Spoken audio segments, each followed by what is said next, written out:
चलिए क्लास, अब एक पीएसवी सॉल्व कर लेते हैं। इस क्वेश्चन में आपसे पूछा गया है कि जो मीथेन मॉलिक्यूल होता है उसकी जो ज्योमेट्री होती है वो टेट्राहेड्रल होती है, ये हम जानते हैं। लेकिन मीथेन मॉलिक्यूल की ज्योमेट्री के लिए एक और पॉसिबिलिटी है, दैट इज स्क्वायर प्लेनर। तो अब क्वेश्चन ये है कि मीथेन मॉलिक्यूल की ज्योमेट्री स्क्वायर प्लेनर क्यों नहीं होती है।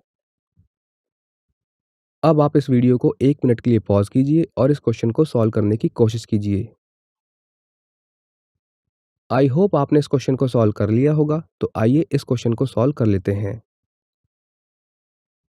कार्बन की ग्राउंड स्टेट इलेक्ट्रॉनिक कन्फिग्रेशन होती है 1s2, 2s2, 2p2।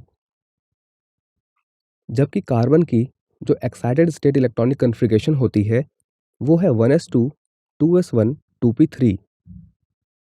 तो स्टूडेंट्स, कार्बन की एक्साइटेड स्टेट की इलेक्ट्रॉनिक कन्फिग्रेशन देखकर हम ये कह सकते हैं कि जब हाइब्रिडाइजेशन होगा तो वहाँ पर एक 2s ऑर्बिटल और 3 2p ऑर्बिटल्स पार्टिसिपेट करेंगे।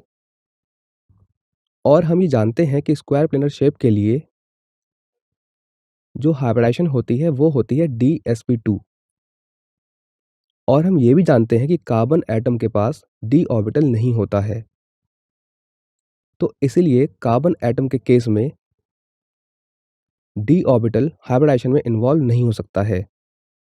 तो स्टूडेंट्स, इसीलिए जो पॉसिबिलिटी बचती है वो बचती है केवल sp3 हाइब्रिडाइजेशन की। और sp3 हाइब्रिडाइजेशन से जो शेप बनती है वो बनती है टेट्राहेड्रल, जहाँ पर जो HCH एंगल होता है वो होता है 109.5 डिग्री।